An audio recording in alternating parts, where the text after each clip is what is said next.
ವೇದಿಕೆಯ ಮೇಲೆ ಆಸೀನರಾಗಿರುವಂತಹ ನಮ್ಮ ಪೂಜ್ಯ ಸ್ವಾಮೀಜಿಯವರ ಪಾದಗಳಿಗೆ ನಮಸ್ಕಾರವನ್ನು ಸಲ್ಲಿಸ್ತಾ, ನನಗೆ ಬಹಳ ಚೆನ್ನಾಗಿ ಗೊತ್ತಿದೆ ನೀವೆಲ್ಲ ಯಾಕೆ ಕೂತಿದ್ದೀರಾ ಅಂತಂದ್ರೆ ಯಾರು ಭಾಷಣ ಕೇಳಕ್ಕೆ ಕೂತಿಲ್ಲ, ನೀವೆಲ್ಲ ಡಾಲಿ ಧನಂಜಯ ಅವ್ರ ಮಾತು ಕೇಳಬೇಕು ಅಂತ ಕೂತಿದ್ದೀರಾ.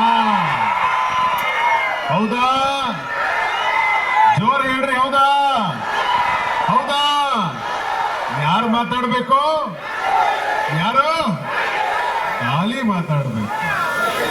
ಡಾಲಿ ಧನಂಜಯ ಅವ್ರು ಯಾಕೆ ಮಾತಾಡ್ಬೇಕು ಅಂತ ಅವ್ರಿಗೆಲ್ರಿಗೂ ಆಸೆ ಇದೆ ಅಂತಂದ್ರೆ, ಇವತ್ತು ಕರ್ನಾಟಕದ ಮೂಲೆ ಮೂಲೆಗಳಿಗೆ ಹೋಗಿ ಒಂದೇ ಒಂದು ಮಾತು ಎಲ್ಲಾ ಕಡೆ ಅರುಣಿಸ್ತಾ ಇರುತ್ತೆ.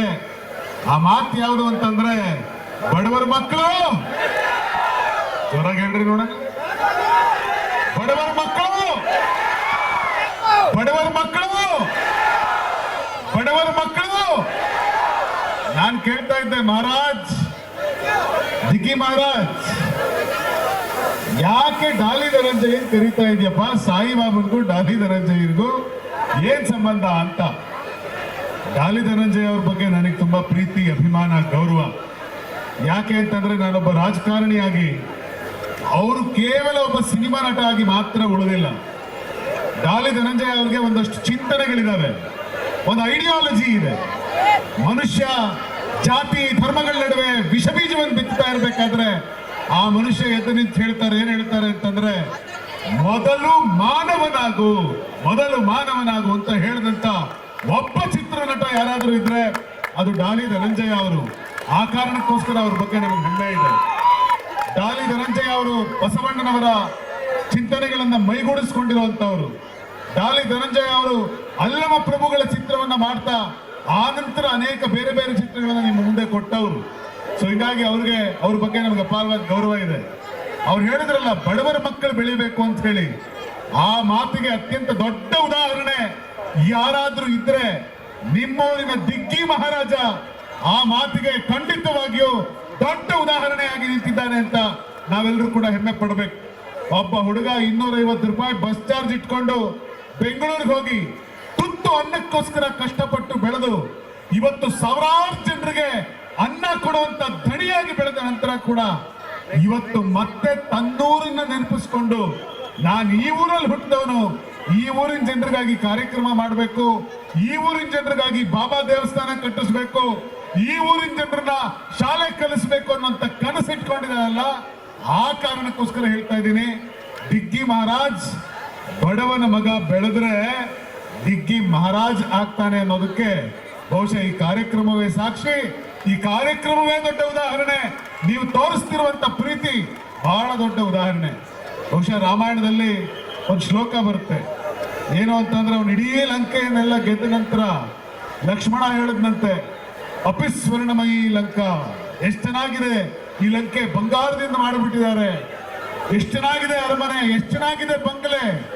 ಆಗ ರಾಮ ಅವನಿಗೆ ಉತ್ತರ ಕೊಡ್ತಾನೆ, ಅಪಿಸ್ವರ್ಣಮಯಿ ಲಂಕಾ ನಮೇ ಲಕ್ಷ್ಮಣ ರೋಚತೆ ಜನನಿ ಜನ್ಮಭೂಮಿಶ್ಚ ಸ್ವರ್ಗಾದಪಿ ಗರಿಯಸೆ, ಸ್ವರ್ಗಾದಪಿ ಗರಿಯಸಿ ಅಂತ.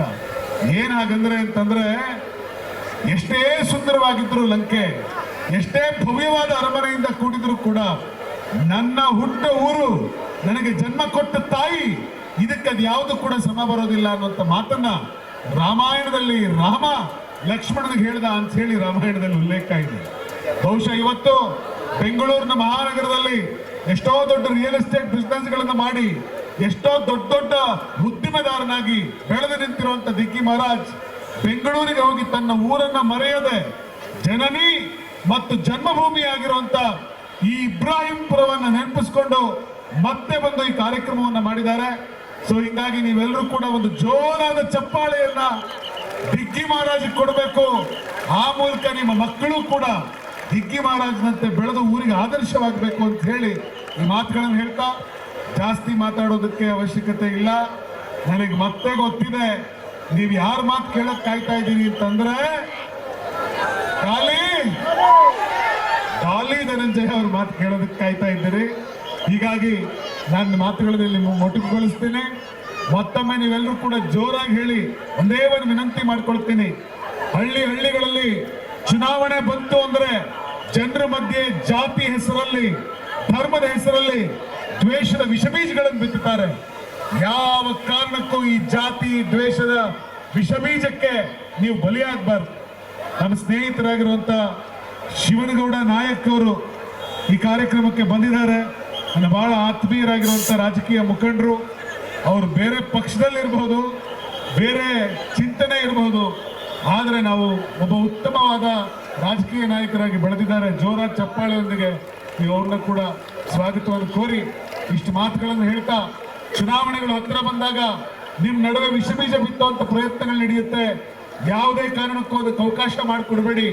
ಕುವೆಂಪು ಅವರು ಹೇಳಿದ್ರು, ಗುಡಿ ಚರ್ಚು ಮಸೀದಿಗಳ ಬಿಟ್ಟು ಹೊರ ಬನ್ನಿ, ಬಡತನವ ಗುಣಮಟ್ಟ ಕೀಳ ಬನ್ನಿ, ಮೌಢ್ಯತೆಯ ಮಾರಿಯನ ಹೊರದೂಡಲೈ ತನ್ನಿ, ವಿಜ್ಞಾನ ದಿವಿಗೆಯ ಹಿಡಿಯ ಬನ್ನಿ.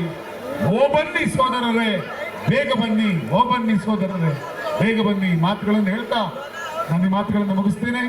ಎಲ್ರಿಗೂ ಒಳ್ಳೇದಾಗಲಿ, ಊರು ಒಟ್ಟಾಗಿರ್ಲಿ. ನಮಸ್ಕಾರ.